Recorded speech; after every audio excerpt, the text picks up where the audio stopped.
जय हिंद दोस्तों, मैं मंतोष आपको अपने YouTube channel education by Mantosh में स्वागत करता हूं।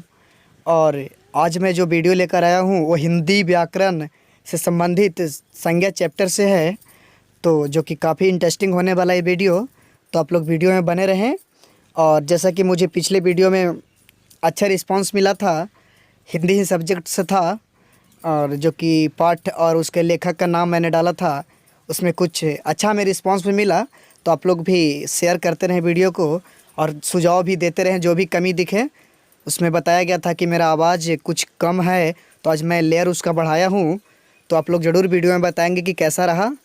तो चलिए अब वीडियो को फटाफट शुरू करते हैं। उससे पहले आप लाइक करें, और अगर अभी तक मेरे चैनल को सब्सक्राइब नहीं किए हैं तो प्लीज़ सब्सक्राइब करें। और आज जो कि बना है वो हिंदी व्याकरण का है। आसान तो है ही, सबसे अच्छा भी लग रहा है, और इस प्रकार का प्रश्न हमेशा बार बार पूछे जाते हैं। तो आप लोग वीडियो को लास्ट तक देखकर कमेंट बॉक्स में कमेंट ज़रूर करें कि ये वीडियो कैसा लगा। आप लोग को ज़रूर बताएं, अपना राय दें, और वीडियो संबंधित जो भी कमी रहे उसे कमेंट बॉक्स में बताएं। तो धन्यवाद दोस्तों। अब चलिए फटाफट, ये रहा आप लोग के सामने फर्स्ट पेज। सो गाइज, ये आप लोग जो स्क्रीन पे देख रहे हो चैप्टर संज्ञा से रिलेटेड व्याकरण, हिंदी व्याकरण से है। तो संज्ञा कहता है, अंग्रेजी में इसको नाउन कहते हैं, ठीक है। तो संज्ञा का परिभाषा मैंने लिखा है इसमें कि संसार में किसी भी वस्तु, संसार में यानी कि धरती पे, विश्व में, दुनिया में कहिए जिसको, संसार में किसी भी व्यक्ति, वस्तु, स्थान, भाव आदि नामों को संज्ञा कहते हैं। आई मीन कहने का मतलब मेरा है कि संसार में जो भी वस्तु आपको दिखाई दे रहा है वो कोई ना कोई संज्ञा जरूर है, ठीक है। चाहे तो किसी वस्तु का नाम हो, चाहे तो किसी व्यक्ति का नाम हो, चाहे तो किसी स्थान का नाम हो, चाहे तो उससे भाव का प्रकट होता हो कुछ, या किसी का वो नाम हो, वो सब के सब क्या है, संज्ञा है। तो संसार में किसी भी व्यक्ति, वस्तु, स्थान, भाव आदि नामों को संज्ञा कहते हैं। So guys, example for this, कहने का मतलब है, फॉर दिस एग्जाम्पल देखा जाए तो राम, राम एक नाम है, वो भी संज्ञा है, ठीक है। संज्ञा के प्रकार में देखा जाएगा कि राम कौन संज्ञा है। जैसे एक नाम के मैं बोला था कि नाम भी एक संज्ञा है, तो राम लिया एग्जाम्पल में। पत्थर एक वस्तु के प्रकार से मान लिया जाए तो पत्थर एक जगह, सिटी है पटना। अच्छाई, बुराई, मोहन, हिमालय, गंगा, ये सब के सब मान लीजिए एक है क्या, संज्ञा, कोई ना कोई एक संज्ञा है। सो गाइज, आप लोग को पता होगा कि संज्ञा 5 प्रकार की है, लेकिन संज्ञा को पहले 3 भागों में बांटा गया। वो भी आप लोग जानते होंगे, बट ये पता नहीं होगा किसे किसने बांटा। तो जो कि आप स्क्रीन पे देख रहे हैं, कामता प्रसाद गुरु। तो जी हाँ, कामता प्रसाद गुरु जी के द्वारा ये बतलाया गया कि संज्ञा के मुख्य 3 भेद होते हैं। यानी कि संज्ञा के 3 भेद बतलाने वाले एक कामता प्रसाद गुरु थे, ठीक है। उन्होंने संज्ञा को 3 भागों में बतलाया। पहला व्यक्तिवाचक संज्ञा, जो अभी भी आप जानते हैं। दूसरा जातिवाचक संज्ञा, और तीसरा भाववाचक संज्ञा। तो सो गाइस, यानी कि कामता प्रसाद गुरु जी ने यह बतलाया संज्ञा का 3 भेद। पहला जातिवाचक संज्ञा, दूसरा व्यक्तिवाचक संज्ञा, तीसरा भाववाचक संज्ञा। कहने का मतलब है ये 3 संज्ञा बतलाया उन्होंने, ठीक है, कामता प्रसाद गुरु ने। तो हम लोग इसके बाद 2 और पढ़ेंगे कि वह कौन सी संज्ञा 2 और है। तो इस पेज के बाद अभी जो नेक्स्ट पेज आएगी तो उसमें वो 2 देख लिया जाएगा। तो चलिए शुरू करते हैं उसे। सो गाइस, आप देख रहे हैं कि परंतु कुछ विद्वानों ने संज्ञा को 2 और भेदों को मान्यता दिया है। वो 2 संज्ञा था द्रव्यवाचक संज्ञा, और 5वां नंबर में समूहवाचक संज्ञा। यानी कि 3 उधर था, व्यक्तिवाचक संज्ञा, जातिवाचक संज्ञा, समूहवाचक संज्ञा यहाँ हो गया, द्रव्यवाचक हो गया, और एक भाववाचक पहले बताया गया था। तो दोस्तों अब आप देख रहे हैं कि व्यक्तिवाचक संज्ञा। तो दोस्तों व्यक्तिवाचक संज्ञा पढ़ना है। तो व्यक्तिवाचक संज्ञा का परिभाषा जो आप स्क्रीन पे देख रहे हैं, लिखा है कि जो संज्ञा किसी विशेष व्यक्ति या स्थान का बोध कराती है वह व्यक्तिवाचक संज्ञा कहलाती है। कहने का मतलब है कि वैसा संज्ञा जो किसी भी विशेष, यानी कि विशेष रूप से किसी भी व्यक्ति या स्थान का बोध कराती है वह व्यक्तिवाचक संज्ञा कहलाती है। सो गाइज, आप लोग एक बार फिर ध्यान से सुने कि जो संज्ञा किसी विशेष व्यक्ति या स्थान का बोध कराती है वह व्यक्तिवाचक संज्ञा कहलाती है। तो इसे हम लोग देख रहे हैं कि परिभाषा आप लोग को स्पष्ट रूप से समझ में आ गया होगा। आप इसे स्क्रीनशॉट भी ले सकते हैं कि लिखा है कि जो संज्ञा किसी विशेष व्यक्ति या स्थान का बोध कराती है वह व्यक्तिवाचक संज्ञा कहलाती है। तो व्यक्तिवाचक संज्ञा का कुछ उदाहरण भी लेंगे। मैसेज आ गया था, स्किप किया मैं गाइस। तो यानी कि उदाहरण भी लेंगे जो अगला पेज में आपको दिखेगा। तो दोस्तों आप लोग के सामने अब व्यक्तिवाचक संज्ञा का उदाहरण है, ठीक है। तो नंबर 1 में एग्जाम्पल लिए हैं व्यक्तियों का नाम। व्यक्तिवाचक संज्ञा में व्यक्तियों का नाम जैसे राम, महेश इत्यादि, यानी आपका भी नाम है हो सकता है, यानी कि व्यक्तियों का नाम व्यक्तिवाचक संज्ञा में आता है। दूसरा नंबर पॉइंट है दोस्तों नदियों का नाम। किसी भी नदी का नाम उसका व्यक्तिवाचक संज्ञा हो जाएगा, ठीक है। जैसे गंगा, यमुना, गंडक, पुनपुन, सतलज, कोई भी नदी का नाम आप लें वो आपको व्यक्तिवाचक संज्ञा का बोध कराएगी। तो नदियों का नाम और व्यक्तियों का नाम जैसा कि आप दो देख चुके हैं। नंबर 3 पे आता है झीलों का नाम। तो झीलों का नाम गाइस ये भी व्यक्तिवाचक संज्ञा है। तो झीलों का नाम जैसे डल झील, बैकाल झील, कैस्पियन सागर झील, बहुत सारे प्रकार के जो झील होते हैं वो सभी के सभी व्यक्तिवाचक संज्ञा के ही रूप हैं। यानी कि व्यक्तियों का नाम अभी आपने देखा, नदियों का नाम देखा और झीलों का नाम देखा। अब चलते हैं आगे। नंबर 4 पॉइंट पे है व्यक्तिवाचक संज्ञा का उदाहरण में समुद्रों का नाम। तो समुद्रों का नाम जैसे में प्रशांत महासागर, हिंद महासागर। तो दोस्तों प्रशांत महासागर और हिंद महासागर जो समुद्रों का नाम है ये भी व्यक्तिवाचक संज्ञा का ही उदाहरण है। अब नंबर 5 पे आया है पहाड़ों का नाम। तो आप लोग देख रहे हैं दुनिया में जो भी पहाड़ है वो सब की सब व्यक्तिवाचक संज्ञा के अंतर्गत ही आती है। तो पहाड़ों का नाम कहने का मतलब है हिमालय। हिमालय हो गया, एंडीज पर्वत, आल्प्स, ये सब जितना भी पहाड़ पर्वतें हैं ये सब के सब व्यक्तिवाचक संज्ञा के अंतर्गत ही आते हैं। तो अभी तक आपने 5 देख लिया है, व्यक्तियों का नाम, नदियों का नाम, झीलों का नाम, समुद्रों का नाम, पहाड़ों का नाम। अब चलिए नंबर 6 पॉइंट पे आता है गाँव व नगरों का नाम। यानी कि गाइस गाँव और नगरों का नाम भी व्यक्तिवाचक संज्ञा के अंतर्गत ही आते हैं। जैसे रांची, पटना, दिल्ली, आगरा, गया, इस सब के सब जितने भी नगर हैं उस सब के सब व्यक्तिवाचक संज्ञा का ही एक रूप है। अब नंबर 7 पे चलते हैं सड़कों, दुकानों एवं प्रकाशनों का नाम। तो सड़कों, दुकानों एवं प्रकाशनों का नाम भी आपको व्यक्तिवाचक संज्ञा के रूप में ही आता है। नेक्स्ट पॉइंट है दोस्तों व्यक्तिवाचक संज्ञा के अंतर्गत महादेशों का नाम। तो महादेश के नाम में जैसे एशिया महादेश, यूरोप महादेश, अफ्रीका महादेश, ये सब के सब आपको व्यक्तिवाचक संज्ञा के अंतर्गत ही आते हैं दोस्तों। तो अब आप लोग के सामने 9 नंबर पॉइंट है व्यक्तिवाचक संज्ञा के उदाहरण के रूप में। जैसे देशों का नाम। देशों का नाम दोस्तों भी व्यक्तिवाचक संज्ञा के ही अंतर्गत आती है। तो भारत, अमेरिका, रूस, यानी विश्व में जितने भी देश हैं, एग्जाम्पल में मैं 3 देशों का नाम लिया है, अपना देश भारत, अमेरिका, रूस आदि का नाम लिया है। तो यानी कि देश का नाम भी व्यक्तिवाचक संज्ञा का ही एक रूप है। अगला पॉइंट 10 नंबर पे व्यक्तिवाचक संज्ञा का ही एक उदाहरण है राज्यों का नाम। तो राज्य में आप बिहार जो अपना खुद राज्य से हूँ, उत्तर प्रदेश इत्यादि अनेकों राज्य जो हमारे देश में हैं उस सब के सब व्यक्तिवाचक संज्ञा का ही उदाहरण है। नंबर 11 नंबर पे आता है उदाहरण के रूप में पुस्तकों का नाम। तो दोस्तों महाभारत और रामायण जो कि सबसे बड़ा महाकाव्य है वो भी व्यक्तिवाचक संज्ञा के ही रूप में आता है। महाभारत और रामायण दोस्तों पुस्तकों का नाम के रूप में महाभारत और रामायण व्यक्तिवाचक संज्ञा के रूप में ही आता है। नंबर पॉइंट 12 है त्योहारों एवं घटना का नाम। कोई भी त्यौहार दोस्तों व्यक्तिवाचक संज्ञा ही होता है और कोई भी घटना भी। तो गणतंत्र दिवस जैसे कि, बाल दिवस जैसे कि, जालियांवाला बाग हत्याकांड की अगर बात कर ले, इस तरह का जो घटना होती है ये सब के सब व्यक्तिवाचक संज्ञा के अंतर्गत ही आता है दोस्तों। नंबर 13 पॉइंट कहता है ग्रहों एवं नक्षत्रों का नाम भी व्यक्तिवाचक संज्ञा के रूप में लिया जाता है। यानी कि ग्रहों की बात कर ले, पृथ्वी, रोहिणी, ये सब नक्षत्र हैं। नक्षत्र हैं सूर्य, जैसे ग्रह हो गया, स्टार तारा है एक तरह से सूर्य, पृथ्वी एक ग्रह है और रोहिणी नक्षत्र होती है। तो इस सब के सभी दोस्तों ग्रह एवं नक्षत्रों का नाम आपको जो देख रहे हैं स्क्रीन पे व्यक्तिवाचक संज्ञा के रूप में है।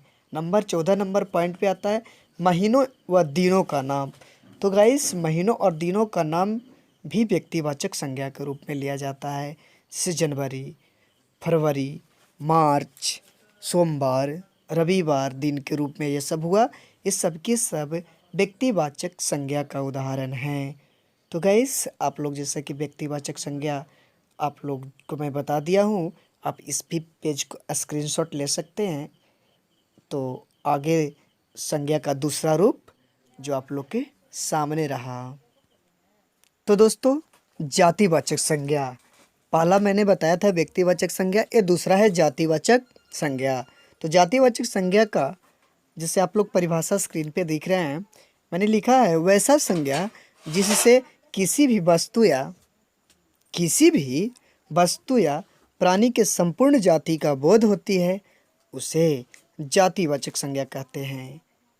सो गाइस आप लोग परिभाषा को एक बार फिर से सुने। वैसा संज्ञा जिससे किसी भी वस्तु या प्राणी के संपूर्ण जाति, संपूर्ण मीन्स पूरा का पूरा जाति, उस जाति का पूरा जाति का यानी कि जो भी रहेगा उसका संपूर्ण जाति का ही बोध होती है, उसे हम लोग जातिवाचक संज्ञा कहते हैं। तो फिर से एक बार रिपीट में कर दूँ, ऐसा संज्ञा जिससे किसी भी वस्तु या प्राणी के संपूर्ण जाति का बोध होती है, जातिवाचक संज्ञा कहते हैं उसको। जैसे मैं एग्जाम्पल लिया है गाय, नदी, पहाड़, मनुष्य आदि। यानी कि गाय की बात कर ले दोस्तों, तो गाय की जाति है। इससे गाय निम्नलिखित प्रकार की होती है। तो गाय में जैसे कि मैंने देखा कि गाय की निम्नलिखित प्रजातियां होती है। तो प्रजातियां कुछ भी हो लेकिन वो सबको सब गाय ही होती है, इसलिए संपूर्ण प्रजातियों का बोध एक गाय करवाती है। उसी प्रकार से आप नदी को देख सकते हैं, आपको इससे ज़्यादा समझ में आएगा। एक नदी कहा जाए तो संपूर्ण नदी को ही नदी कहेंगे। और नदी के प्रकार देखा जाए तो जैसा कि आप लोग व्यक्तिवाचक संज्ञा में देखें कि गंगा, यमुना, सतलज, गोदावरी, महानदी, ये सब अनेक प्रकार की भिन्न भिन्न प्रकार की नदियां हैं जो सबको मिलाकर के मान लीजिए सबको हम लोग क्या कहेंगे एक लाइन में अगर, तो एक जात है उसका जिसको नदी कहेंगे। तो नदी के अंतर्गत अगर मैं कह दूं तो उस सब नदियां आ जाती है। और अगर किसी को स्पेशल रूप से कहूँ जैसे गंगा, तो गंगा व्यक्तिवाचक संज्ञा के अंतर्गत जाएगी दोस्तों। तो यानी कि नदी हो गई। उसी तरह से पहाड़ को देखा जाए तो पहाड़ भी आप लोग देख रहे हैं कि निम्न प्रकार की है। जैसे में हिमालय, आल्प्स, यानी कि कहने का मतलब है कि व्यक्तिवाचक संज्ञा को संपूर्ण जाति का जो बोध करवाएगा वो कहलाएगा जातिवाचक संज्ञा। तो उसी तरह से एक और एग्जाम्पल जैसे मनुष्य, तो मनुष्य का निम्नलिखित प्रकार के नाम होते हैं। तो नाम को ही हम लोग उसके जो संपूर्ण का बोध करवा देगा उसे मनुष्य कह देंगे। तो हो गया ये मनुष्य एग्जाम्पल में। अब देखिए कुछ और उदाहरण जातिवाचक संज्ञा का। तो जैसे पशुओं, पक्षियों, कीट पतंगों का नाम, ये सब के सब क्या होते हैं तो जातिवाचक संज्ञा। जैसे घोड़ा, चील, खटमल, गाय, ये सब के सब अभी मैंने बताया कि पशु पक्षियों ये सब का नाम क्या होती है तो जातिवाचक संज्ञा। तो आगे देख रहे हैं दोस्तों, नंबर सेकंड है जातिवाचक संज्ञा में फलों, सब्जियों तथा फूलों का नाम।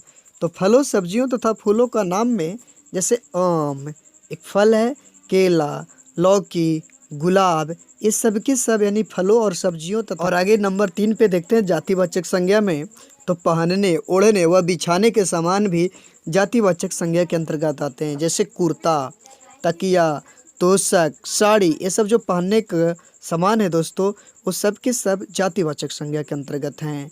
नंबर 4 पे देखते हैं जातिवाचक संज्ञा में कि अन्न जो खाने वाला चीज़ होता है, मसाले, मिठाई व पदार्थों का नाम जो भी है उस सब के सब यानी कि जातिवाचक संज्ञा के उदाहरण में आते हैं दोस्तों। तो जलेबी, गेहूँ, रसगुल्ला, तेज पत्ता, ये सब अन्य मसाले, मिठाई हैं, तो ये सब के सब जातिवाचक संज्ञा के अंतर्गत आते हैं दोस्तों। तो चलिए आगे आप लोग देखेंगे भाववाचक संज्ञा। तो भाववाचक संज्ञा दोस्तों जैसा कि आप देख रहे हैं स्क्रीन पे, तो इसका परिभाषा है वैसा संज्ञा जिससे किसी व्यक्ति या पदार्थों के धर्म या गुण का बोध कराती है, उसे हम लोग कहते हैं भाववाचक संज्ञा। फिर से दोस्तों एक बार पढ़ें आप लोग, वैसा संज्ञा जिससे किसी व्यक्ति या पदार्थों के धर्मों या गुण का बोध होता है वह भाववाचक संज्ञा कहलाता है। जैसे कि अच्छाई, मिठास, लंबाई, वीरता, ये सब भाववाचक संज्ञा का उदाहरण है। और कुछ उदाहरण लिया जाए भाववाचक का, तो देखा जाए उसमें गुण, किसी व्यक्ति में चतुराई होता है, देखेंगे सौंदर्य होता है, तो चतुराई और सौंदर्य दोनों का दोनों ही दोस्तों भाववाचक संज्ञा का उदाहरण है। जैसे और देखा जाए भाव, मित्रता का भाव होता है, शत्रुता का भाव होता है, ये सब का सब भाववाचक संज्ञा का ही उदाहरण है। तो आप देख रहे हैं अभी कि भाववाचक संज्ञा के बहुत सारा मैंने आप लोग को उदाहरण के तहत समझा रहा हूँ मैं। तो आगे भाववाचक संज्ञा का तीसरा यानी कि उदाहरण आप लोग के सामने स्क्रीन पे दिखेगा, जो कि तीसरा नंबर पॉइंट का था अवस्था। अवस्था भी यानी कि जवानी, बुढ़ापा, बचपन, ये सब के सब भाववाचक संज्ञा होता है दोस्तों। नंबर 4 पे कहता है माप, किसी भी चीज़ का माप जो है भाववाचक संज्ञा है, जैसे ऊंचाई, चौड़ाई, लंबाई, ये सब का सब भाववाचक संज्ञा है दोस्तों। नंबर 5 कहता है क्रिया, क्रिया यानी कि काम, दौड़ धूप, पढ़ाई लिखाई, ये सब के सब भाववाचक संज्ञा है। गति यानी कि चौथा नंबर पे कहता है गति, तो गति भी यानी कि भाववाचक संज्ञा का ही रूप है। यानी कि गति में जैसे देखा जाए फुर्ती, शीघ्रता, सुस्ती, ये सब जो मनुष्य में लक्षण होते हैं, ये सब यानी कि भाववाचक संज्ञा के अंतर्गत ही आते हैं। नंबर 7 देखिए स्वाद, स्वाद यानी कि जो हम लोग को आता है, जैसे तितास का, मिठास, कड़वापन दिखता है, सब अनुभव होता है हम लोग को, ये सब भी भाववाचक है। 8 नंबर पॉइंट पे अमृत, जैसा कि आप देख रहे हैं अमृत भावनाएं, यानी कि अमृत भावनाएं दोस्तों जैसे करुणा, दया, ये सब का जो होता है ये सब भाव होता है, तो भाववाचक संज्ञा का ही उदाहरण है। तो आगे देख रहे हैं दोस्तों संज्ञा का प्रकार जो द्रव्यवाचक संज्ञा है। तो यानी कि द्रव्यवाचक संज्ञा का परिभाषा जो आप लोग स्क्रीन पे देख रहे हैं, वैसा संज्ञा जिससे किसी भी धातु या द्रव्य का बोध होता है।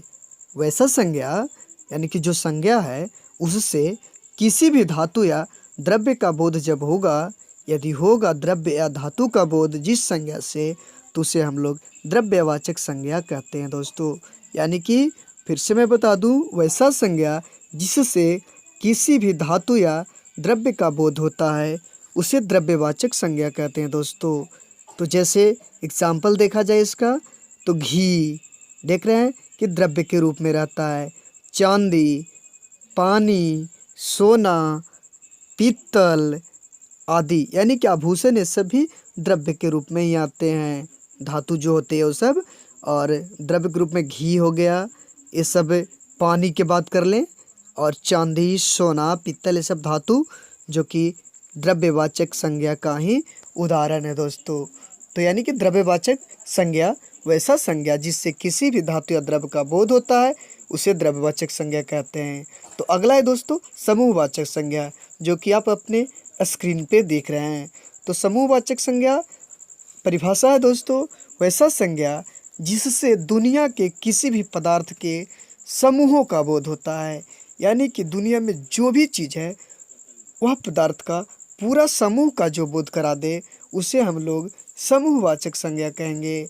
जैसे में दोस्तों देखे होंगे आप लोग कि सेना लोग यानी कि एक पुलिस की टीम चलती है, तो सेना, सभा, दल, कमेटी, झुंड, जैसे क्लास देखे होंगे यानी वर्ग, झब्बा देखे होंगे, अंगूर का गुच्छा देखे होंगे, बहुत सारा अंगूर होता है दोस्तों, इस सब के सब समूहवाचक संज्ञा का ही उदाहरण है दोस्तों। तो यानी कि सेना यानी कि पुलिस की एक टीम चलती है, उसमें एक नहीं, सिंगल नहीं होता है दोस्तों। सभा रहती है तो सभा एक की नहीं होती, उसमें बहुत सारे अनेकों लोग रहते हैं।